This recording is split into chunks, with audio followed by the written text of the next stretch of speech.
Hey, what's going on, Joshua?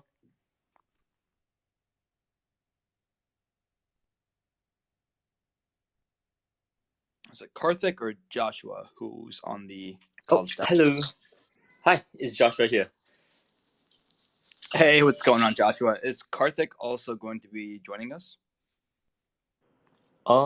Yeah, sure, why not? I think he's my roommate, so we're just right next. He sits right next to me. Yeah, I can join my account. Do you want that? All right. Okay, cool. Yeah, I mean, there's no pressure to be on different accounts. I just wasn't sure if you guys were together or if you guys wanted to be on, speaking from the same account. It's completely fine with me. Awesome. Great. So, good afternoon, Whale Coin Talk community. My name is Noah. We're here with Karthik and Joshua from College DAO, and I think it's a really good time to have you guys on because we've been bringing on so many different university blockchain clubs, blockchain societies, talking to so many students who are passionate about Web3, and you guys are going to be the DAO that brings it all together. So without stealing your thunder, give us a quick intro of yourselves, what university you go to, what you're currently studying, how you're planning on bridging what you study with your Web3 aspirations, and then we can dive into what College DAO is and what you guys aim to do.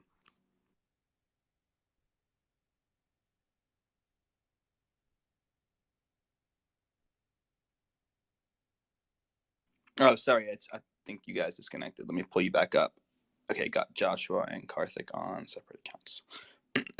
Everybody.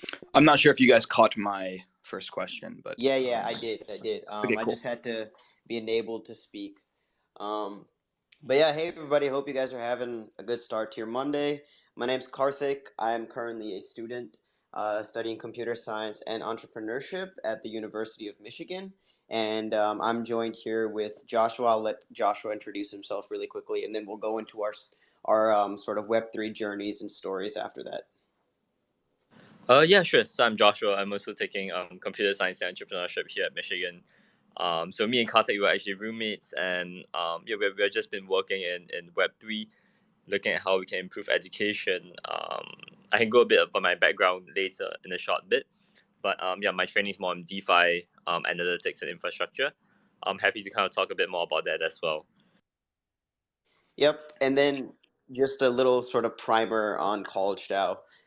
So College DAO essentially came about when we traveled the country last semester, visiting a lot of these different universities and really studying the different blockchain ecosystems that were sprouting up in all these places. I mean, you have all of these different clubs and leaders in these clubs that are taking on the responsibility of building out entire blockchain communities and providing resources to their fellow college students. So we decided to kind of help them out, be a very strong partner that connects them with industry opportunities, and also bring that to a lot of the smaller universities because, the space is still very new and a lot of these student organizations in universities don't even exist yet. So can we help that? That's kind of what we're doing.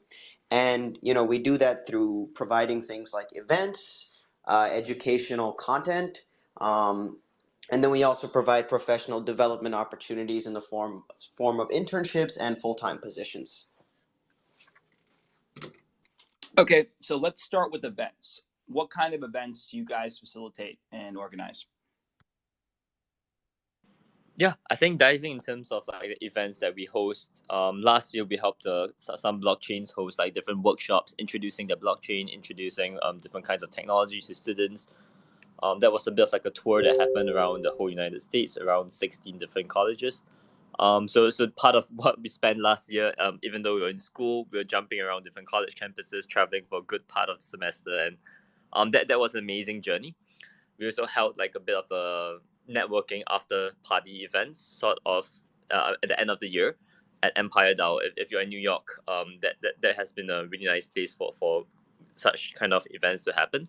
So we co-hosted it with Spawn, Bike Trade, and I think sponsored by OKX and Zcloak together with also I think Link Zida was there as well, and that was really cool because it helped students kind of break into the industry and really connect with people who are either investors, people who are working at protocols, and really hearing it from people who are killing it out there in the industry, right?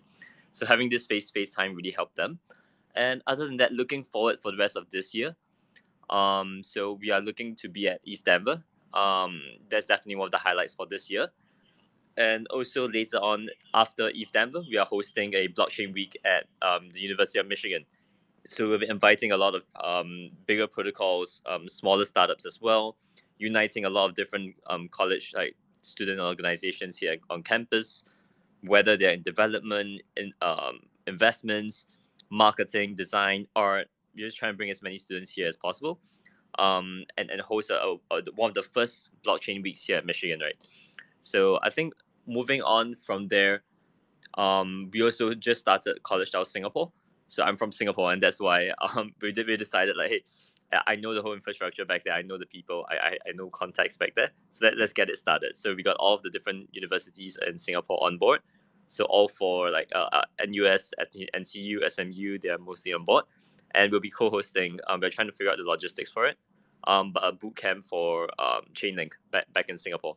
So I think it's a lot of these kinds of small events that we're trying to host, and try and bring these like in-person events, right? Because it's very hard to replace in-person events.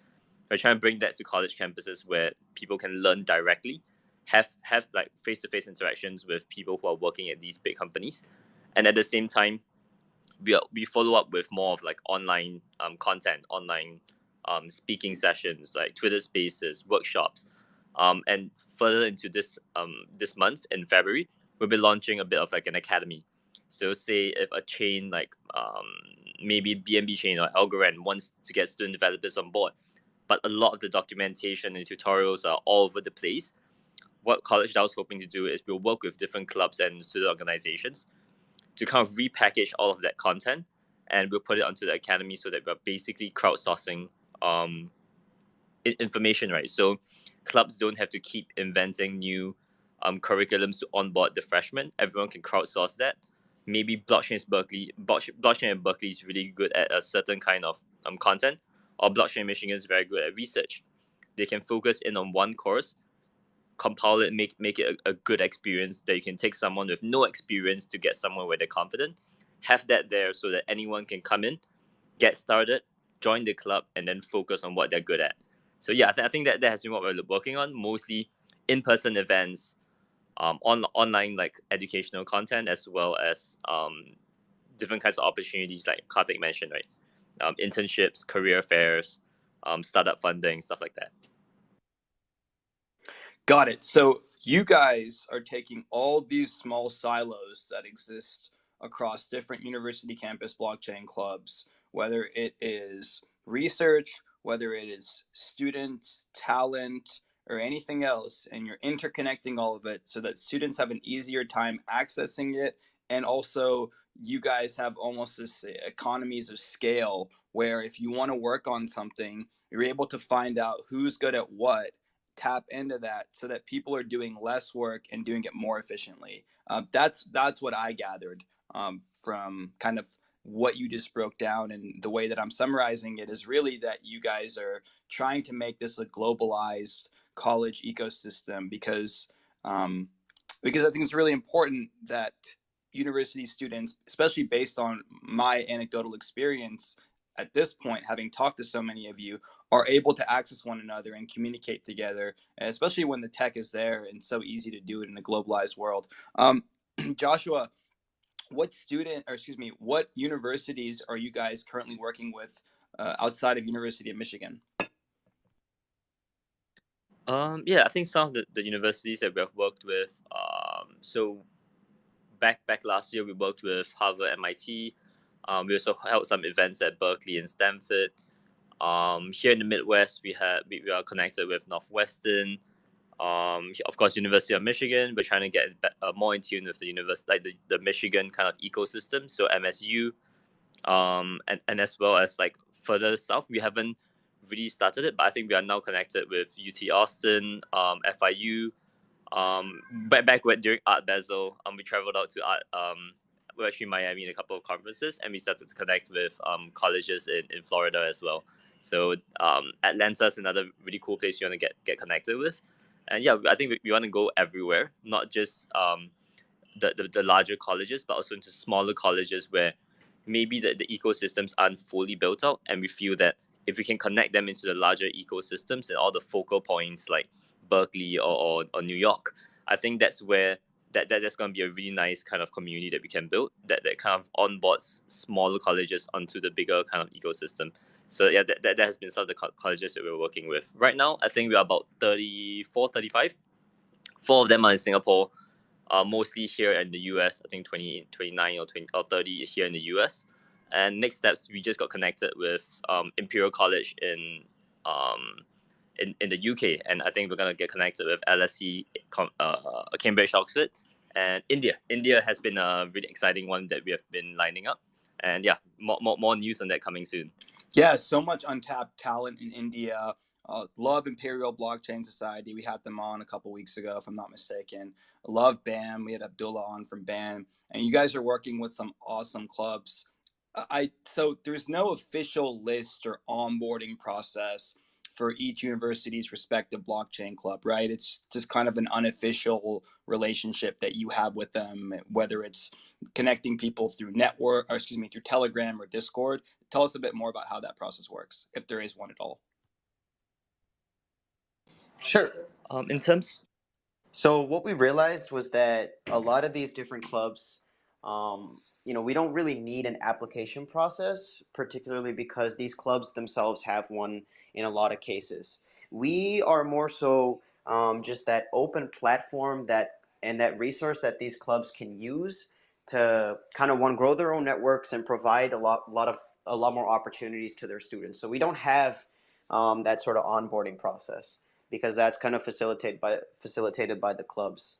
Um, and also another thing that allows us to do, I think, is not just tap into blockchain clubs, but tap into entrepreneurship clubs, marketing clubs, tap into clubs where people are making music, people are making art, because I think that's something we want to do. Traditionally, you have a lot of these workshops and a lot of these industry resources that are being very development and tech focused, which, yes, that's completely fair.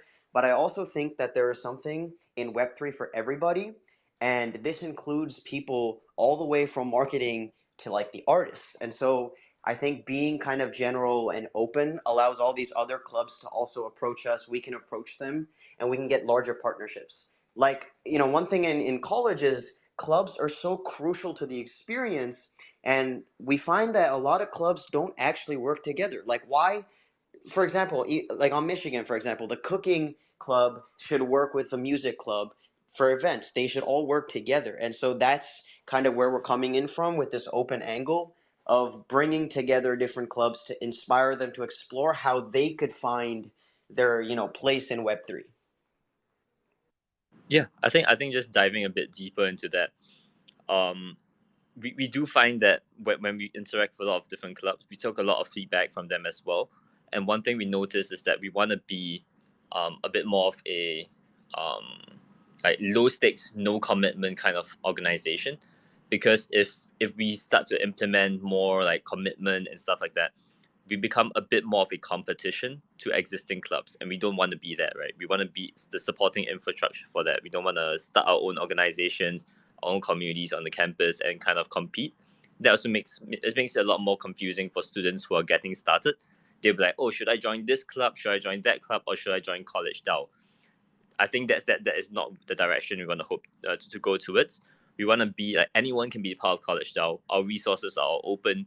Hop into our Discord, our Telegram if you want to take advantage of our resources, but no pressure. If you find there's too much information, you want to just like filter out and focus in on what you're good at, feel free to just hop on off. But I think in terms of formal partnerships is mostly more on an operational basis right now. So we just know the contacts at each of the colleges and clubs that we're connected with, so that whenever they want to have events, they'll reach out to us, or if they need help with funding for specific events or conference, they'll reach out to us. Or if we have specific opportunities, we would like blast the whole network and ask who's interested, right? And then if they stay in tune with our distribution channels, like on Twitter, on Discord, on Telegram, then that's where they can reach out to us whenever they see an opportunity they'd like to get connected with. And I think that is helpful for a DAO. And moving forward, we're definitely going to have a lot more structure, a lot more systems in place, like a student ambassador program or something like that. But in the meantime, I think that this organic approach is very helpful for clubs to kind of get on board with as little friction as possible. I agree, and I love your ethos. I think that you guys are doing a tremendous job, and it's going to be critical to, again, as I mentioned earlier, connecting these silos together and helping move the needle of Web3 forward and take it to the next level. And what I mean by that is, I always say, and at this point I probably sound like a broken record to people that listen to our spaces, Gen Z, Gen Alpha, you guys are going to be the next big wave of money, adoption, interest, innovation, excuse me, that flows into this industry. And so the fact that you guys are bringing everyone together and helping folks at the collegiate level do this as seamlessly as possible is tremendous. I think it's a really good initiative, and I'm curious to see where you guys end up a year from now. With that said, where do you see where do you guys see yourselves a year from now? What are your long-term goals? And yes, a year is a long time in crypto, so that's why I said a year from now and not 5. Yep. So I think one thing that we want to say is that we are not just another education company, right? What we actually see ourselves as is a force that drives mass adoption by empowerment, because I think the problem with the industry is not so much, the quality or the quantity of the resources. Like, you have all these different blockchains. Like Algorand has a whole kind of system dedicated to having all these resources for research events in colleges. I don't think that's the problem. It's that a lot of college students don't really want to explore Web3 in the first place because of the negative reputation. And so our main goal this year is to kind of get them to come into Web3 with this idea of, how can I change the world with this technology, and not so much the idea of, how do I flip a picture of a cartoon monkey to make some money, right? Because that is the type of thinking that I think is going to change the world, and that's going to lead to people that are interested in what the technology has to offer and the principles of building in Web3. So a year from now on, we hope to kind of just have these little pockets in a lot of these smaller universities of students actively engaging in blockchain, taking advantage of resources, building projects, landing themselves positions in Web3, and really just having a voice in their own education. Joshua can go a little bit into some of the tech products that we have lined up that are going to kind of get us there. But that's where we see ourselves as this community, this thriving community of college students built for college students across the world that anyone can tap into and start their Web3 journey. Yeah, I think I'll be happy to kind of dive a bit deeper into what are the concrete plans that we have for this year. But so in terms of like the 2 products that we're launching, the first one's gonna be the academy that I talked about earlier, where we can crowdsource information, educational content, tutorials, things like that. The next one is so if you finish one of the courses on our platform, at the end of it you get a bit of an NFT certificate, and that actually helps to pipeline me to the second kind of product that we are launching, which is a careers portal. And job opportunities will be token gated based on your training. So the companies that are actually bringing all of the educational content in the academy are directly the people who are hiring. So that makes the most sense, because now you know which companies that you are trying to recruit for. You want to work at Chainlink, you want to work at Coinbase, and they have their own curriculums. You can get in there, learn everything, and once you are in that whole process, at the end of it, you are directly pipeline over to job opportunities, and that changes the whole educational landscape, because now students know what they're working towards, and they can take charge of their whole kind of education. And that Max is actually on the call. He is listening in on this Twitter space. He's one of our core developers, and one of the things that we are working towards as well is, how do we put in incentive mechanisms to bring on board students who are not part of Web3, right? So people who are not natively, they don't know anything about the blockchain. They may have heard some negative press about it, and that's going to be a big major hurdle for us, right? So how do we build an incentive programs that aren't just simple airdrops or things that may turn people off or turn people away from crypto, because that's all they've heard about, right? So how do we change this narrative?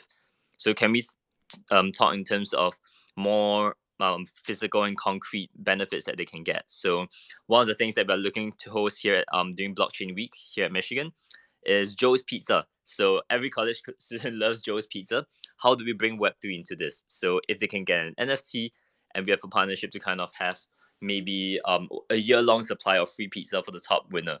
I think that's something that people will be interested in exploring because now it's a lot more closer to their hearts, right? This is something that they walk past every day. They go get pizza from this place, and this is something they can relate with. Versus, I'm gonna airdrop you a picture of a monkey, right? Like what Karthik mentioned. This is something that's it brings people on board, right? It closes that gap between Web 2 and Web 3. So I think College DAO, we're not a full Web 3 kind of ecosystem. We are more in the line of Web 2.5. So how do you drive mass adoption? Through education, through engagement, by bringing people on board with the whole process, right? And then from there, once they know a bit more about it, then those who are interested will dive deeper. I think college students are very experimental. We dive deep into things that we're passionate about. The thing is, how do you get people interested? And once you get them interested, they put in hours, right? They put in hours to learn into that, to build, to have friends, to bring on board friends. And I think, yeah, it's more about getting buy-in from our community and buy-in from students who haven't had experience with Web3. And that's what we are here to do. Wow, I think it's so cool. Well, the idea of incentive programs to entice folks who don't necessarily have interest. The pizza example was great. I can see you doing that with fashion. I can see you doing that with films, with music. There's so many different ways to incentivize people. And once you get them in, though, I am curious, based on that, what is the general sentiment across the greater student bases at these universities towards Web3, especially in this bear market with all the fiascos and the nonsense that's happened over the last year? Are people generally still skeptical? Are they kind of interested, but they want that extra push? I'm just curious about the majority sentiment, because I can say, like, millennials, for example, or Gen Xers, or even, I mean, don't even get me started on boomers, but the general sentiment is quite negative, especially when markets go down. Yeah, I think from what we have noticed is definitely, very similar trend. A lot of negative press, a lot of negative exposure has people, and not even, maybe not just negative press and whatnot, but also just knowing about that, or some people have even been burned before. So maybe someone has bought an NFT project, or someone they know, a friend has bought into an NFT project and they lost money. So I think these negative experiences kind of propagate around and people hear about it. And there's a lot of negative sentiment surrounding that, especially in a bear market such as this. But I do see that there is some interest. And that's where we see all of these like blockchain clubs popping up here on campus. And they are actually growing number, right? And everyone's, so those who are invested and interested in it are diving ever deeper, and those who are in that sort of network, their friends, people who know about it, or people who have heard about things but are willing to kind of give an open ear. I think that's where that number is definitely increasing, especially since I guess most of the negative press is not quite there anymore. It's more of it's just more of like the stigma that has been attached to it, right? And I do think that with more development, more solid projects that are more based on value and have a stronger value proposition, I think if we have these more of these projects come in, and obviously on the education side we push more on education of what the technology is. Are there bad use cases? Are there people who are forcing it, people who have like more mercenary stances towards crypto? Of course. But if we can change the narrative and bring on board more people who are genuinely interested and who are genuinely looking to build, I think that's where we can change the narrative. It's gonna be a long kind of run, right? It's gonna take a long while to change that. But that we gotta get started now, especially since we're in the bear market, so that the next time there's a bull run or something, people are educated, they are more aware of what are some of the pitfalls, they don't fall into these kinds of mistakes, and that will help to kind of accelerate more adoption in the next bull run. Because if people aren't equipped and there's not enough educational resources or infrastructure ahead of the next kind of market run, then people might get burnt again, and then we see the same thing happening over and over. But if we can kind of build the knowledge base in preparation of that, I think that's the best way we can change this narrative. Right on, Joshua. Couldn't agree more.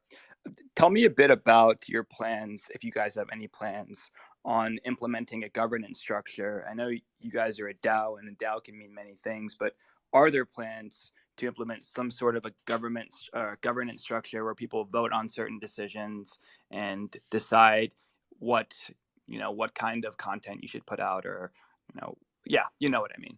Do you guys have any plans for that? Yeah, I think in terms of governance, we definitely are looking to kind of implement a governance structure. Um, in terms of our current governance structure, we don't have a sort of decentralized like token standard or voting system in place.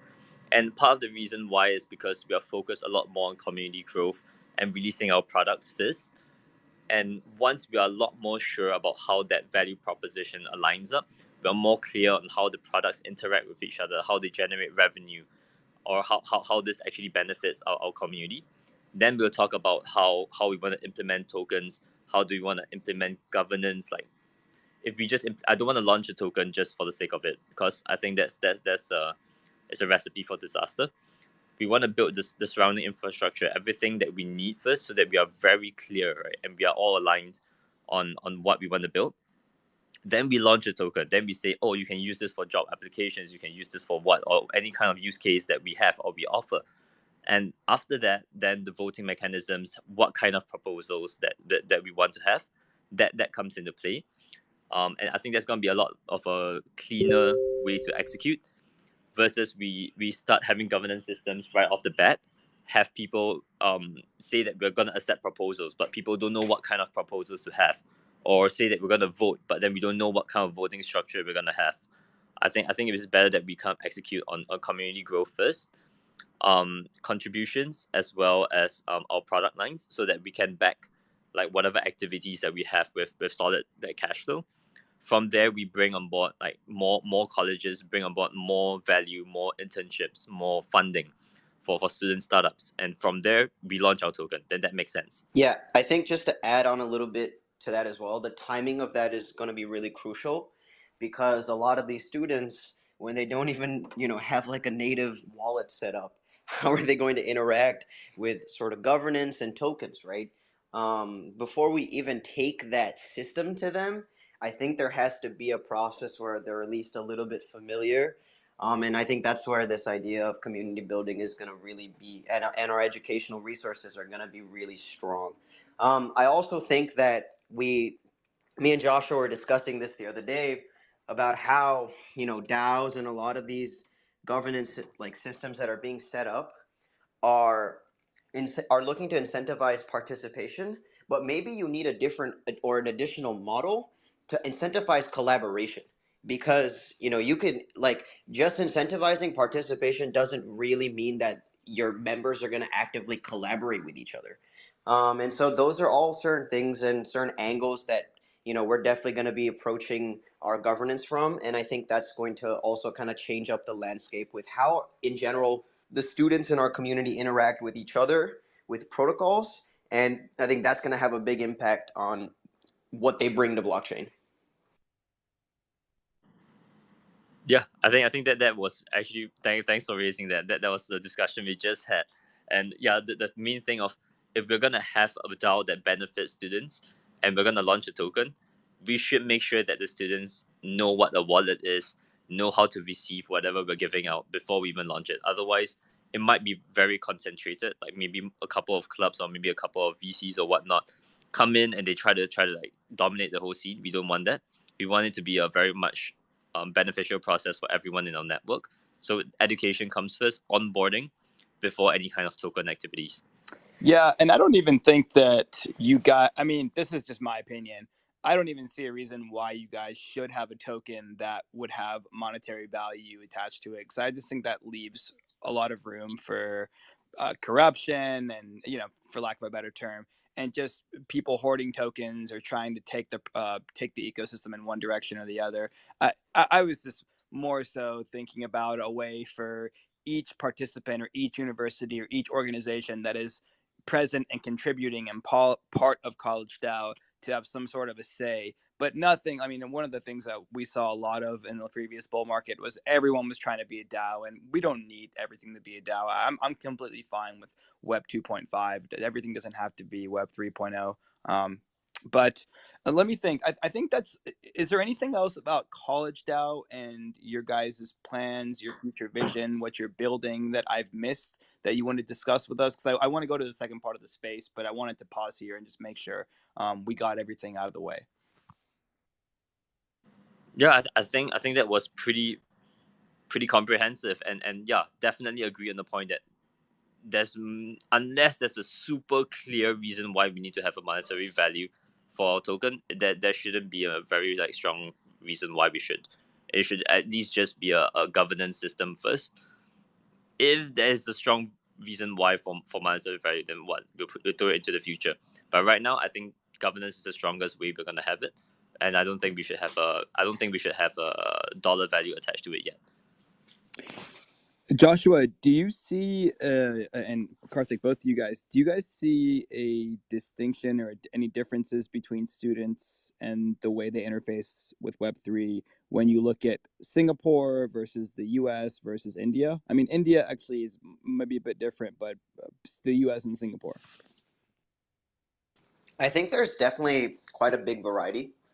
For example, in Singapore, there's a lot of development focus, right? There's a lot of um, focus on things like building tech. Like I remember Joshua was sharing a story about these kids like raising like 4 million in nothing but like flip flops and shorts, right? When that is the landscape in which you kind of are placed in, right? As a college student, you're kind of inspired to really go out and build crazy stuff. Like even in Michigan, we have DeFi applications, we have music NFT applications. In fact, me and Joshua are working on a music platform as well. I think it is pretty mixed because there's a lot of students kind of bringing in their own interests into Web3. That's how I got started myself, anyways. And when you go, like Joshua can speak about Blackpool DAO, all these really interesting projects. Like we have people doing real estate, we have people doing coffee in Web3. I think students are really just letting their creativity flow and taking it in a direction that they want to kind of go, and that's really powerful. You can see that in a lot of places. But I do think that definitely art and NFT, that sort of stuff, there's a lot more of it in the US than there is in countries like India or Singapore. But I think that's going to change just as this movement also kind of gets the forefront in a lot of these other countries too. Yeah, I think I can speak a bit about Singapore as well as here in the US. One of the major differences I think is also focus. Like Karthik mentioned, NFTs and a lot of the artistic side of things. Definitely here in the US is definitely a super strong presence. Education, marketing, as well as more on investment side, as well as more of the overall ecosystem. I think that has been across the board. The US has been growing massively on all different kinds of verticals. Back in Singapore, we are very much focused on either infrastructure or number two would be finance, because Singapore is known to be a financial hub, right? It connects the east and the west. There's a lot of capital flowing through it, and the government invests heavily into fintech. I think that's why the direction in Singapore has been largely focused on that. But yeah, I think Singapore is starting to get into NFTs and starting to get into more of the marketplaces, more into that side as well. And I'm really excited to see where that goes. Yep, and just one thing I forgot to add that was really awesome from the students at UMich was that students in the law school are exploring regulation, surrounding stable coins. They're looking at sort of privacy concerns with things like Tornado Cash, right? That is really awesome. And me and Joshua had the opportunity to kind of speak with a lot of these law students and learn from them and have a pretty cool discussion. I think people are just kind of still just finding their way into the industry, and the ones like Joshua mentioned, the ones that are interested are diving deep, right? They're going into, like, we had students from this university, Susquehanna, and shout out Craig. He's really awesome. He reached out to us from Crypto Hawks. He kind of started their entire crypto wing, crypto Web3 wing, and he's bringing that to that university. He was so knowledgeable about DeFi. He knew exactly what to ask us. He was like, "I need you guys to help me find somebody from Dune Masari to do analytics and these applications. They know what they want. And I think that is the biggest testament to people exploring deep and sort of figuring out where they want to take their Web3 journey. Do you think the difference between do you think the reason more people are focused on building and you generally see more builders in Singapore is because of the presence of regulatory framework, whereas in the US it's kind of up in the air, and people, builders are not uh, necessarily builders are not building because there is no clear framework where they can adhere to laws while also being able to develop and create freely. I was just curious about that distinction that you made earlier, Joshua. Yeah, I think that Karthik, you made it as that's well. a really good. Yeah, it's a really good question, and I think that there's something that is one of the main drivers of why these trends kind of surface. And it's because, like, in Singapore, the rule book is very much open and it's well defined. We know what the playground is. Like, these are the boundaries you can play in. If it's in the playbook, you're good. If you touch into stuff that's more shady, that's where you're gonna have problems. You're gonna have to run through a lot of different processes, talk with the regulatory authorities, run through a whole process and a very rigorous testing before you can even get it to market. So I think definitely in terms of the regulation, that is one of the major drivers of why people are more comfortable building things like more on the infrastructure side or more on the analytics side. So I was one of the early employees at Treehouse Finance, and that has been one of the major things that has helped us along, because we did portfolio analytics for historicals. So we're the only one that do historicals for portfolio analytics. A lot of other competitors just do a single snapshot of what you have now, versus talking about P&L, cost, and all of these historical metrics that you can only get by winding back the clock. But the good thing about analytics and stuff like that is that whether markets go up or whether markets go down, whether financial regulation hits one coin, another coin, it is just, we just show data, right? So when it comes to that, regulation is a lot more like, I guess, is more favorable to its applications like that, or applications more on the infrastructure. If you're running a server for people, or if you're running infrastructure data platforms for that, then in that case, yeah, of course, the regulation is going to be very okay with that. And for the business model, there's a lot more, like a lot less risk for the founders as well, for the employees, and that's why people are focusing a lot into that space in Singapore. Here in the US, it's a lot more up in the air, up for debate, which is why I guess people are more bold and trying to kind of capture markets before before they become saturated, right? So if you're able to get that ahead of time, and if regulation plays out in your favor, these are massive markets that you can take advantage of. So, Josh and Karthik, I wanted to move to the next. Actually, no, I had a couple more questions before I move into the kind of the Q&A and fun part of the space. I noticed you guys have a partnership page on your website, and one partner I was specifically curious about was Neo. Are you able to tell us at all about your partnership with Neo?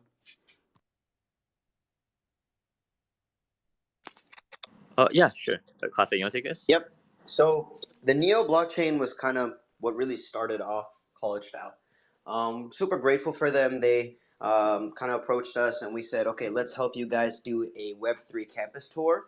And,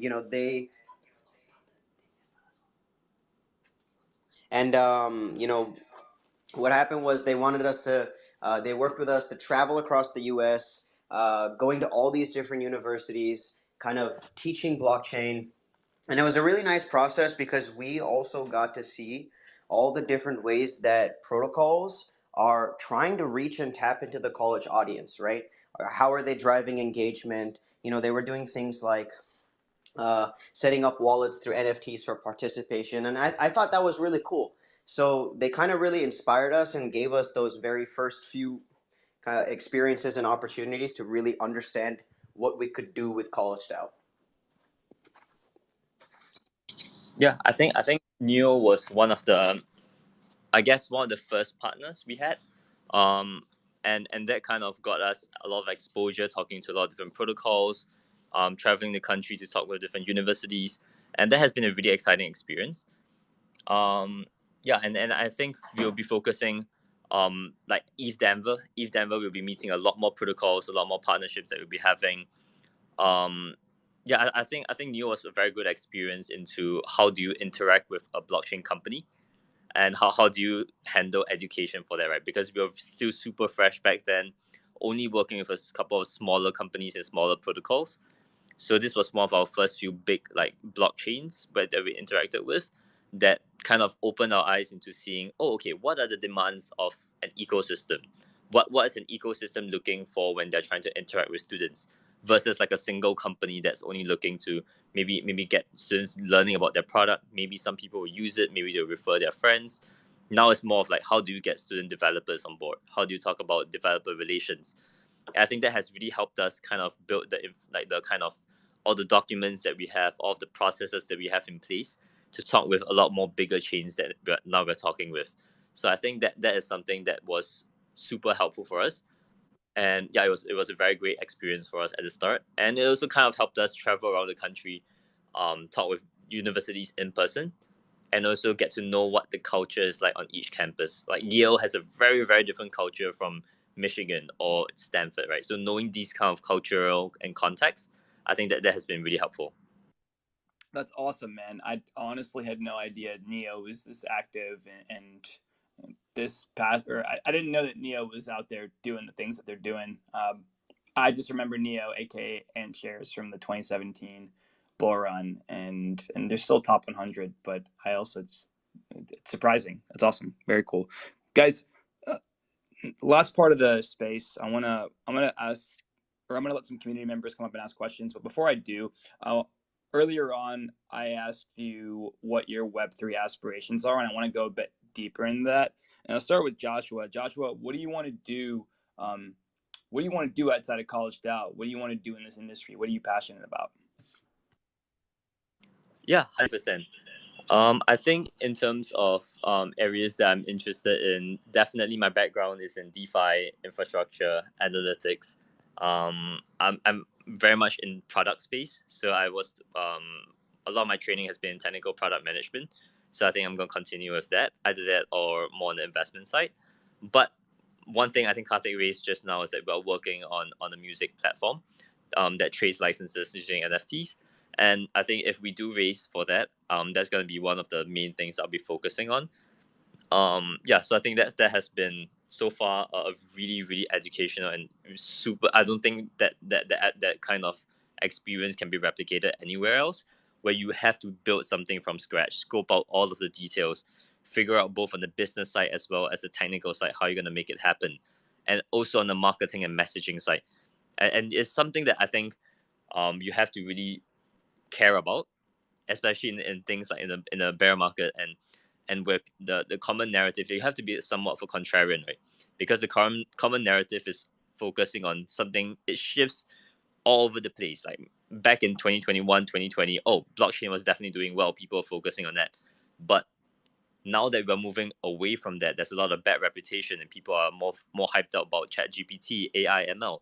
But I think having like that whole experience of building in this bear market, building when people are saying no, and Bitnami like kind of scoping out all of those details, that's something that I really love, and I think I'll be working in this area for quite a while. And then, as for me, so the reason, the way I like to think about the blockchain is all it is a data structure at the end of the day. And I think learning and exploring how to apply that to different industries can pave the way for a lot of innovation and also just replacing old historical systems. So that's kind of where I'm coming in with Joshua for the music side of things. So I'm a musician myself. I absolutely love the music industry. I love learning about the way it functions. And I think in terms of my Web3 aspirations, if I can inspire artists to kind of use Web3 to chart their own story instead of having to rely on a lot of these different sort of systems that are currently in the industry and set them free, I consider that a win in my book. So I'm in Web3 and blockchain for what it can do to music and art. That's kind of where I'm headed. And me and Joshua envision a world where, there's a way to actually make a living pursuing art for your life. I'm right there with you guys. I'd love to see a world where more artists, whether they're in the music industry, whether they're actors, painters, are able to monetize their talents, and the allocation of wealth to artists isn't so centralized. So I hope to see that happen sooner rather than later. Guys, I want to have some fun with questions here, and I don't know if you've listened to spaces that I do with college students before, but I just start with Bitcoin. What are your thoughts on Bitcoin? And do you see Bitcoin remaining the top G, or at the top of the OG of the space, the number one? Or do you eventually see Bitcoin being flipped by another crypto asset or ecosystem? Yeah, I can probably go first. I think Bitcoin is very much it is the OG, right? It is the one that kicked off everything. In terms of applications, people are starting to build up on top of it, right? So people are exploring smart contracts on the Lightning Network or other kinds of interesting applications. But I do feel that like Bitcoin, I don't think it's ever gonna go like out of style, mainly because of the level of trust that it has. I don't think it's gonna go anywhere because as a store of value, I think that's something that there's so much trust in it that it's not gonna go anywhere. But in terms of more interesting applications, I think Bitcoin is not probably the best vehicle for it. I think there are other blockchains that are out there that are a lot more tailored towards it and built specifically for that. And I think it's gonna be like everyone has their own carves out their own segment in the market, right? So maybe Ethereum and all the layer twos and other EVM compatible chains, their strength is more on interruptibility, right? Because if you can kind of connect all of those chains and have them all talk together in the same language, that's also in itself a power of its own. So I think each of them will carve out areas of like different applications that make sense for them, and Bitcoin would still remain as its primary like kind of store of value. People will buy Bitcoin because if you talk to a regular person on the street, they might not have heard of Cosmos, but they have definitely heard of Bitcoin. So I think that is something that is that level of like trust and public knowledge is not gonna go anywhere, and it's gonna be as people kind of innovate more on it. It's still gonna be somewhat of a giant in the field. But I'm super excited to see where people take both Bitcoin as well as all the other kind of infrastructure that's out there. Right? So maybe EVM compatible chains, layer one, layer twos. How do they go? How do they scale from here? How do they resolve some of the problems that they have? Or how about some of the more innovative chains that are popping up? Um, Maybe even Rust chains like near Solana, or other kind of chains like Aptos, right? How are these gonna play into the ecosystem? I don't have a crystal ball and I can't really tell who's gonna be the biggest or who's gonna explode and take over the whole world. But I do know that in terms of how markets work, we are still gonna be in the phase for the next 5-10 years where people are still carving out their own niches and kind of growing like building deeper instead of going for breadth, right? Yeah, I think they're gonna go deeper into applications that suit their strengths before they kind of move and kind of encroach on other kinds of like areas that they are hoping to get into. Yeah, interested to hear what Karthik has to say about this. I've never asked him about this question too. Yep. So I think, Bitcoin and sort of currencies like Ethereum chains, they're kind of like apples and oranges. I think one, Bitcoin set the kind of movement and is the standard for crypto, right? And on the other hand, Ethereum and a lot of these other blockchains are essentially programs, right? They're for developers. So I think from a builder standpoint, definitely think that Ethereum and some of these other blockchains are kind of going to come out on top, particularly just given how many more developers and how much more innovation is happening. Like just today, I think me and Joshua found there was a new NFT standard for like leasing, right? But I do think that both of them are ultimately very important sort of aspects of the industry. I just think, just coming at it from a building perspective, I definitely think Ethereum or and these other blockchains stand a chance against Bitcoin. That's kind of my take on it, just as a builder in the space.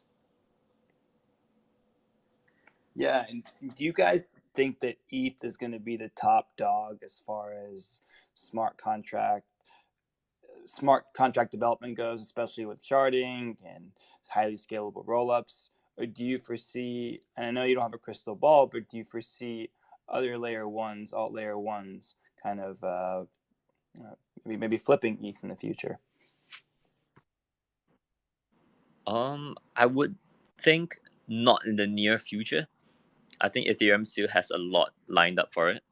If they get the like you mentioned sharding rollups, and also like if the Shanghai update kind of comes through and people can kind of withdraw staked ETH, I think that's gonna be another big news that people talk about. So like the fork and like the whole merge was a super big kind of news that everyone has heard of, and I think that's where like we are not even close to the level of like common knowledge of ETH, and I think ETH will continue to grow at a crazy rate. And I'm maybe 10, 20, 30 years further into the future where we see a lot of other chains see that kind of level of usage, and also that level of like public knowledge. People would kind of specialize into like maybe there'll be one chain for music and every musician knows about that chain. I think that's where maybe we might see applications where maybe one chain overtakes the other for one use. And I think but ETH for at least for the near future there's so much innovation in the space and a lot of trust, right? So when it comes to interacting with institutions that would be putting in money, that the kind of money that would change like the entire ecosystem, right? Like if we're talking about mass adoption, the financial infrastructure that kind of comes into that, I think a lot of institutions still primarily trust ETH versus a lot of other chains that are out there. So when we're talking about maybe JP Morgan or some of these bigger financial institutions, they're probably going to go with ETH as their first area or the first chain they interact with before they move into other chains. So I think during this time where a lot of bigger companies are getting onboarded with the blockchain, that's where ETH will see massive growth. And maybe as companies become more blockchain native and they start to branch out into other chains, then we might see the opportunity for one or two chains that really outperform to kind of sort of flip ETH on its head. But I still at least believe in the next 10 years that ETH is still going to be dominating this that space of EVM compatible chains. For me, I think I look towards a future where, yes, right now, Ethereum is definitely one of the best blockchains to build on. But I think in the future, just as a lot of these blockchains start to talk to each other and realize that no one blockchain can really kind of change every single industry, I think there's going to be a need for interoperability and that multi-chain future. So that's kind of where I'm headed. And I think sort of once the question of interoperability has kind of been figured out and scoped out, it then becomes a question of which blockchain should I pursue to build this project on.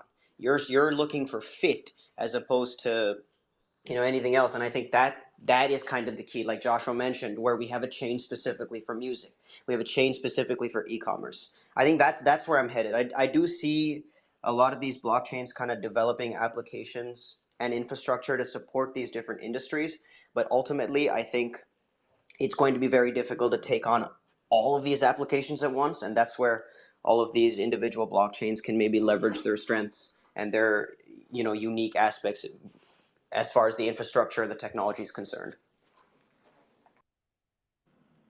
Yeah, I think speaking on interoperability, I think one of the very interesting projects that are coming up right now is definitely Cosmos. So I kind of heard about Cosmos back when I was in Treehouse Finance, when I was trying to like I was in charge of like scoping out different kinds of chains. Some of the chains were interacting with this IBC thing. I was like, what is IBC? And I was like, I was diving deeper into that. Looked at stable coins. I was like, oh, there's this thing called Cosmos. And then more recently, when we were in Miami and in other kinds of conferences, I saw people from the Cosmos, like some of the chains that are out there. And I was like, oh, I recognize that. And yeah, most recently, I think a couple of weeks ago, I was just telling Karthik and the rest of the College DAO team of like, hey, let's get started with Cosmos, because Cosmos seems like a crazy kind of ecosystem to get in touch with. But yeah, I think that's one of the very interesting kind of chains that are coming out right now. It seems like almost every college student I speak to loves Cosmos. We've had him on a couple times, and I can see why. But I definitely think it's something to keep your eye on.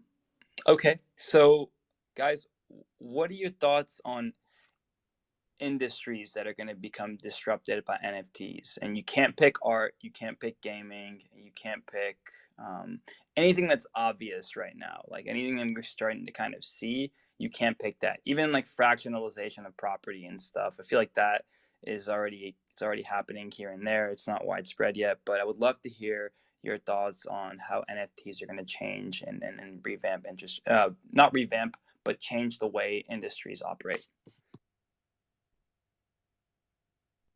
I think me and Joshua had an idea the other day where we were kind of using ZK rollups, or we were just envisioning a future where you could use ZK rollups and NFTs to have like hidden drops, right?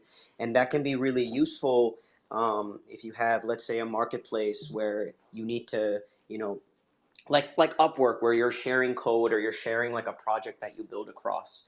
That was definitely something that me and Joshua were kind of thinking about, and how AI could also be implemented with NFTs, especially for refactoring code and things like that.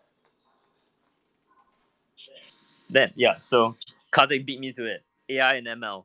I think some of the very interesting kind of areas for growth in the NFT space is not just on the technology front, but also on the application front, right? So how do we take it from just being a community tool or having it as creating a financial layer on top of things we see, but how do we get into the actual data of it, right? So how does the NFT actually represent things? Is it as simple as just let me slap some IP rights on top of it and call it a wrapper for it and fractionalize it, right? I think that's the industry is gonna need to go deeper than that, because nowadays, like if you look at just a pure image, an IP for a random image that was generated by AI doesn't really mean much. Versus, is there anything that you can tie with it? Is it about the licensing? Is it about the identity of it, or is it more of like is it part of a supply chain? So one of the interesting things that I saw was fishing, right? How does fishing and NFTs play with each other?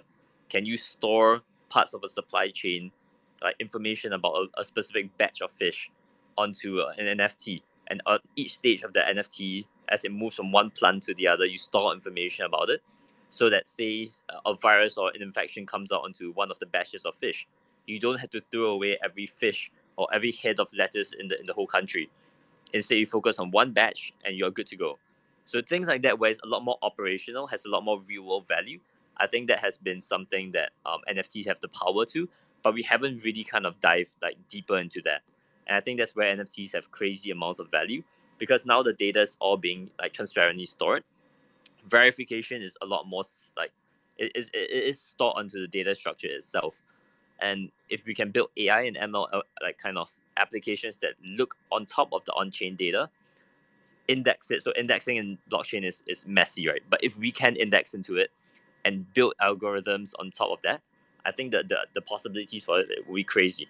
How do you allocate resources, or marketing, right? How do you build like customer personas based on DID? So if someone has a digital identity that is anonymous, but now you know what their purchasing kind of traction is, or like the history of purchases on the blockchain, how do you target people who are anonymous?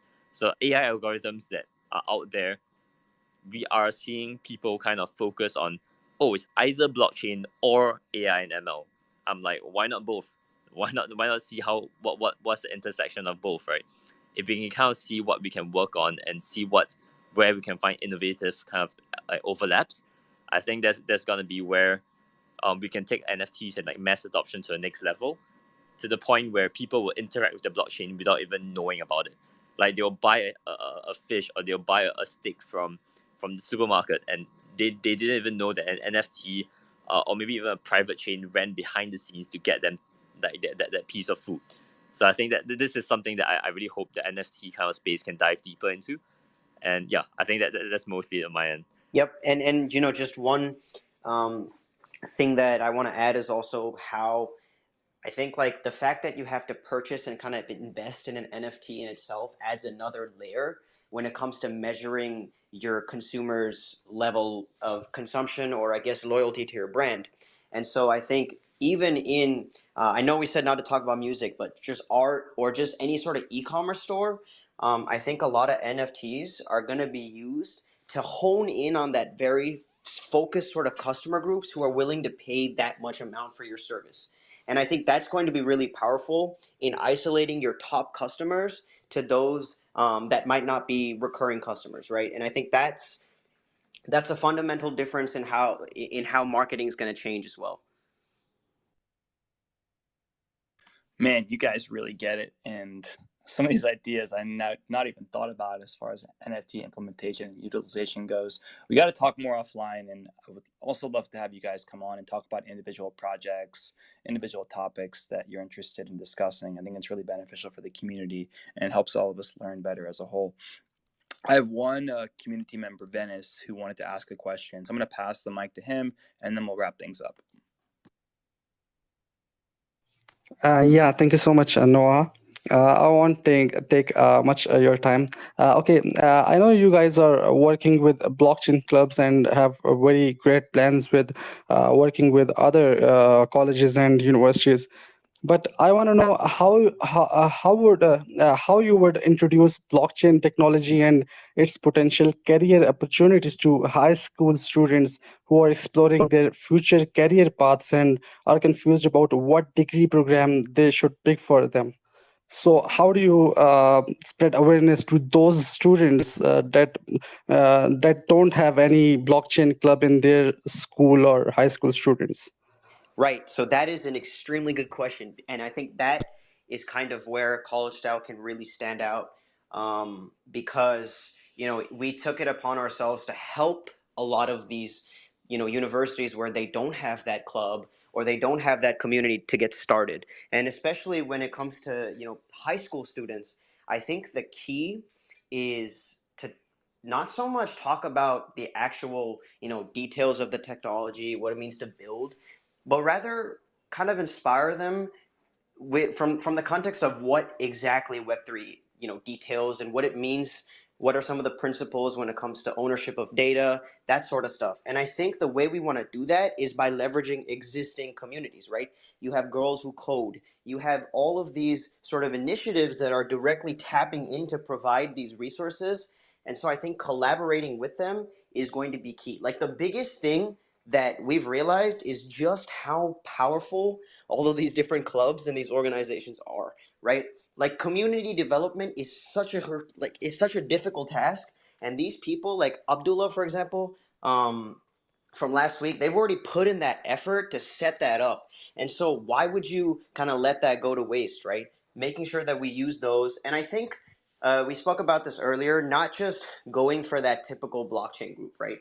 You could tap into like engineering societies, women engineering societies. You could tap into entrepreneurship clubs. You can tap into so many of these different small pockets of communities of people. And I'm sure that there's people in there that are willing to kind of really explore this space if they have the right opportunities.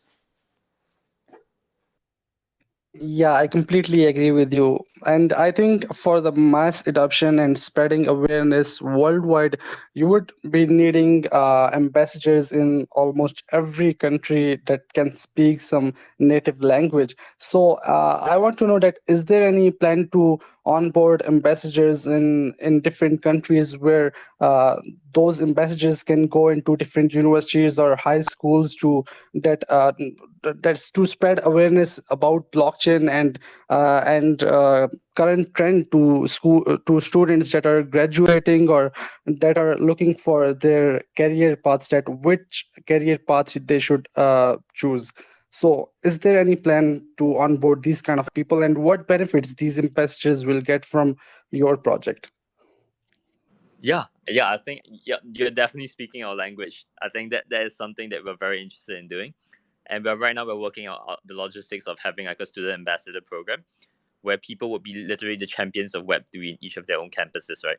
So they can be the president of the blockchain club, or they can just be some random guy in the community at a university or high school that is very much in tune with all of Web3, and they are there as a resource for other people on campus either to get started or to become more advanced in their blockchain knowledge.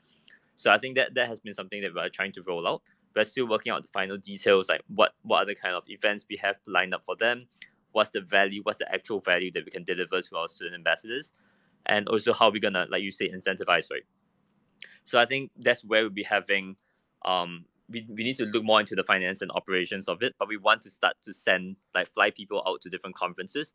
If we can get free tickets for our students, that's awesome, right? We can bring them out to places where they can interact face to face with people working at each of these blockchains, hear panel speakers where they'll learn so much. And also, like, maybe getting in terms of like tokens when we do launch our token further down the road, like we mentioned earlier, like governance, how do we want to make sure that people who are student ambassadors get to kind of bring on board the next group of people, and how do you handle succession? So one student ambassador bringing on board the next student ambassador to kind of keep that whole ecosystem alive. I think that is something that we need to figure out, and once we have that figured out, I think we'll launch our student ambassador program, and it's gonna be we feel it's gonna be one of the major drivers for mass adoption, because having a familiar face and meeting the person like face to face is gonna increase the level of trust, because now they know it's not just a random guy on the screen somewhere else across the other side of the world, right? It's one of their friends. Maybe their friend has been working with them for a school project before, and they just know him that he does Web3. And if they have any questions, they want to get an internship, stuff like that, I think our student ambassadors would definitely be the first to kind of know about the next kind of opportunities, next events that we are hosting, hackathons. And yeah, I think the student ambassador program is going to be something that's going to be really, really beneficial for students, because now they'll actually have a first-hand like kind of experience of hosting events themselves, talking with companies, and having all of that experience under the belt would be useful wherever they go, whether they go into internships, whether they decide to become community managers, or if they become ecosystem leads at certain protocols. Yeah, I completely agree with you. I think this was the gap that needed to be filled, and you guys are filling it with the initiative you guys have with the college DAO. You guys are doing really great, and thank you so much for answering my question. And it's been really great hearing you guys. Yeah, thanks so much for the question. Like that was just a really good question, and a whole line of like perspectives that we want to consider. If you know anyone who might be interested to be like a student ambassador, or like, feel free to let us know. I think that would be super useful for us to kind of do some research and also onboard our first few student ambassadors. Yeah, sure. Thank you so much. Hey, great questions, Venice. And we got another audience member, guys. Captain Levi wants to ask questions. He's usually got good ones. Yeah, thanks, Noah. Okay, the first question that I actually have in mind, is that on the onset of the AMA, you actually talked about, some genre of students that you qualify that you actually be paying attention to, and this genre included students who were into music and art. The first place my mind went to was NFT. Are you guys going to be doing something closely related to, NFTs, and will be opening an NFT line of your own? Yep. So it's not so much. I think we haven't really scoped out NFT projects of our own. I think it's definitely something that we have discussed before, but needs further scoping. In terms of what opportunities we provide for these artists and these like music students, I think a lot of it will be, maybe sessions where they create NFTs for certain events, or we have like a session where we're onboarding them with all the process that goes into setting up your own. Marketplace, maybe independently deploying your own sort of smart contract and minting your own art NFT. A lot of it's going to be workshops that help them understand the basic interactions with the technology that allows them to use it. And I think also, one of the things that we want to do in our events is capitalize on our connections with the actual art schools, right? When is it that, you have something that is so tech focused, such as blockchain and Web3, kind of used across schools in art? Like, I don't know, I've just never seen the art school or the engineering school kind of work together to pull something off, and we are definitely going to be pushing for that. Even if it doesn't happen on the school side, I think College DAO in itself, with some of the networks we have at the clubs, we can certainly make that happen. And I think there's also a lot of students that are willing to do that. Like we hit up the video game music club. Joshua's in like an art club where they do drawing. So I think we have a lot of connections. We just have to execute. And we've got some cool ideas for ways to get the artists and that community involved. Wow, that sounds pretty good. That sounds really good. Okay, here's my final question. I know you are, student oriented and student focused, and although you also plan to, visit these colleges. I actually was actually having a conversation with, one of my lecturers today, and she was, quite impressed that they are actually opening in the Web3 space. And she had, the field of, she's an expert in the field of data analysis and something related. And we actually had a good AMA session today with Ocean Protocol, which was something remotely designed into according to her field. Um, Excluding the students, what plans do you have for they call them Generation Y? Plans are there for those people who do not really know about the blockchain space but aren't students. Yeah, I think that is something that we're definitely trying to work towards. So how do we onboard not just undergraduate students, but also like grad students, PhDs, lecturers, professors, even alumni? And I think that is something that we're definitely looking towards, because college DAO is not just about undergraduates, right? It's also about people who have been into the industry. Now they're in school, maybe for the MBA, or maybe to further their studies into maybe even becoming a professor, becoming an expert in the field. So I think we are right now we're currently working with we're trying to work with a couple of professors as well to kind of teach, because professors are sometimes they're really good at, as they have so many years of experience of education, and they know how to kind of deliver complex topics and make it simple. So I think we want to work with professors as well to kind of teach students, and also draw upon their wisdom from all the other kind of solutions that they have seen in the past, and how blockchain differs from that, right? So they might be able to pick out some of the strengths and weaknesses of the blockchain, and sense out whether this is a good or bad application of it. I think that's where involving like professors, lecturers, that would be super useful, and connecting alumni, right? Alumni with students who are currently enrolled. That's gonna be really big for them in terms of in terms of career, because now students know people who are actually working in the industry, and they know how to get started, what their roadmap looks like. And yeah, I think that's one of the areas that we're looking at. Last bit is in terms of, I guess, decentralized research. So I think we'll be working with some of the DeSci kind of protocols that are out there to focus in terms of how do you decentralize research, how do you store data better, how do you share data better, or how do you incentivize independent research or open source projects. I think that's a really interesting kind of application on the blockchain that isn't really talked about much. And I do think that if we want to be the central of like blockchain education, and being like in our name, right, as our name says, college DAO, we have to involve research and DeSci as well. But yeah, Joshua, that was a super great question. thanks a lot, Joshua. I really appreciate the detailed answers to the questions. I'm actually quite interested in this one, and I'm wishing you guys the very best, and I hope that the project stays bullish onward. Over to you, Noah. Thanks, Captain Levi, Joshua, Karthik. It was really great having you guys on. Can't echo that enough. It's been an awesome experience talking to you both, and we'd love to have you guys on in the future to share updates. I know that you're just in the beginning of this journey, so I'm sure there are a lot more updates to come. And if there's anything you need from us here at Whale Coin Talk, always reach out. We're happy to host you on the aquarium, as I just mentioned, or have you on for our panels, our Socratic style discussions. If there's anything you want to leave our community with before you go ahead and do so now. Firstly, just a big thank you for giving us this opportunity. I think it's a really awesome platform, and being able to reach all of these this audience and really share our story is something that keeps us going every day as well. So it's all love from here. Thank you. And just as a mission, just as like a kind of last word from me, the students are the future of this industry. And we have to really work on changing that narrative where they have the courage to take that first step and explore Web3. And if we can do that, then I think we're getting one step closer to mass adoption. And we're going to need all the help that we can get.